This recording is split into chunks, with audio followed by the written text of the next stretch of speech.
Öncelikle tüm alemi İslam'ın Ramazan-ı Şerif'inin sonu olan Ramazan bayramını hak etmiş oldukları Ramazan bayramlarını tebrik ediyorum. Alemi İslam'a hayırlar getirmesini, bütün insanlığa hayırlar getirmesini Cenab-ı Hak'tan niyaz ediyorum.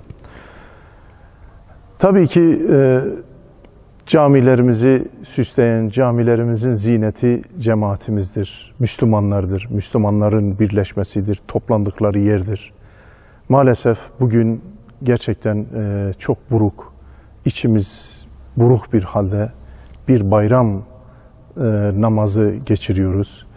Cemaatsiz, camimiz bomboş. İnsanlarla bayramlaşmamız oluyordu, o bayramlaşmayı yapamadık. İnsanlarla kaynaşma oluyordu, onu yapamadık, o hazzı yaşayamadık.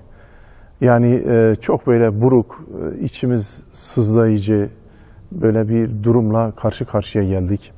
Yani ilk defa böyle bir bayram geçiriyoruz. Böyle sessiz sedasız, camilerimiz bomboş.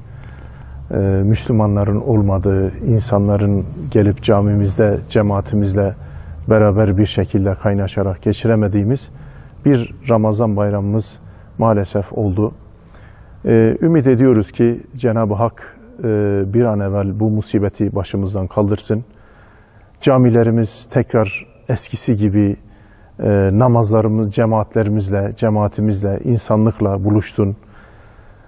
Müslümanlarla kaynaşılsın, güzel bir bayram sabahı olsun. Yaklaşık 23 yıllık görevliyim. 23 yıl görev içerisinde hiçbir şekilde böyle bir şeyle karşılaşmadım. Böyle bir buruk ve çok hazin bir haldeki bir Ramazan bayramı biz yaşamadık, görmedik, yani öyle bir şey görmedik. Evet, öyle bir sıkıntılı bir zaman dilimi içerisinde hiç Ramazan bayramı geçirmedik biz yani. Bu sene hep ilkleri yaşadık. Hakikaten ilk bir Ramazan yaşadık. Camilerin teravih vakiti cemaate açılmadığı bir Ramazan'ı yaşadık. Beraber toplu iftarları yapmadığımız bir Ramazan'ı yaşadık. Bu belki İslam tarihinde ilk defa bu şekilde oldu. Ve bunun gibi bugün, bu sabah idrak ettiğimiz bayramı da ilk defa yaşayacağız. Rabbimizden temennimiz, dileğimiz odur ki, niyazımız odur ki inşallah bu bayramı ikinci bir defa bu şekilde bize yaşatmasın diyerek biz Müslümanlar hep dualarımızı bu güzel saatlerde, duaların reddedilmediği bu saatlerde yapmamız lazım. Normalde bu saatlerde aslında camilerimiz tıklım tıklım dolardı. Cemaatimiz caminin her köşesine, bucağını tamamen doldururdu ve hakikaten iğne atsanız yere düşmez şekilde bütün camilerimiz, sadece bu Ulu Cami değil, bütün camilerimiz tıklım tıklım dolardı. İşte namazlar kılınırdı, hutbeler verilirdi, hutbelerden sonra tesbihatlar, salavatlar getirilirdi, yapılırdı.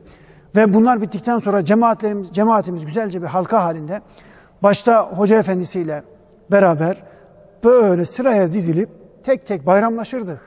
Cami içerisinde bayramlaşırdık. Cami dışına çıkınca çoluk çocuğumuzla, ev halkımızla, konu komşumuzla bayramlaşırdık. Çocuklarımız ellerine özellikle yani Ramazan bayramında şeker poşetlerini alıp kapı kapı dolaşır şeker toplarlardı, çikolata toplarlardı. Biz konu komşumuzun tatlısını yemeye giderdik, çaylarını içmeye giderdik. Onlarla muhabbet etmeye giderdik, bayramlaşmaya giderdik. Ama bu bayram bunları yaşayamayacağız, bunları bilfiil yapamayacağız. Belki bu saydığım şeyleri yapamayacağız. Fakat bu bayramda biz gene evlerimizde çoluk çocuğumuzla bayramlarımızı giyelim. Bayram namazımızı veya duha vaktinde duha namazını evimizde kılalım. Güzel bir şekilde yine sosyal medya aracılığıyla dostlarımıza, ahbaplarımıza, telefonlarla mutlaka bayramlaşalım. Bayramın neşesini her tarafa yayalım. Ama şunu lütfen sizin vasıtanızla ben istirham ederek, takipçilerimizden veya kardeşlerimizden istirham ederek söylüyorum. Eğer biz sonraki bayramlara, sonraki Ramazanlara veya Allah'ın bize ihsan ettiği kalmış olan ömrümüzü sağlık, sıhhat, afiyet içerisinde yaşamak istiyorsak 3 şeye dikkat etmemiz lazım. Birincisi, lütfen bayramdır ama biz maskemize takmaya dikkat edelim. Maskesiz dolaşmayalım mümkün mertebe. İkincisi, sosyal mesafeyi ve sosyal izolasyonu mümkün mertebe dikkat etmeye çalışalım. Çünkü bu hastalık bu şekilde bulaşıyor. Ve üçüncüsü de bundan sonra biraz daha kontrollü yaşamaya çalışalım. Çok mecbur kalmadıkça dışarı çıkmayalım. Ve bu şekilde belki ilk ve son olarak inşallah böyle bir bayram idrak etmiş olacağız. Bu bayramı da inşallah imkanların el verdiği ölçüde, telefonuyla, sosyal medya vesairesiyle imkanların el verdiği ölçüde bayramın coşkusunu dostlarımızla, akrabalarımızla, konu komşumuzla bu şekilde yaşamaya çalışalım. Belki fiziki bir temasımız olmayacak, görüşmemiz olmayacak ama bu şekilde onu telafi etmiş olalım. Rabbimizden niyazımız inşallah en kısa zamanda bu virüsün, bu hastalığın bütün insanlık üzerinden def-ü-ref olması, kalkması ve bütün insanlığın sağlık, sıhhat ve huzura tekrar kavuşmasıdır. Teşekkür ediyorum. Gazi şehrimizin ve bütün kardeşlerimizin bayramlarını tebrik ediyorum.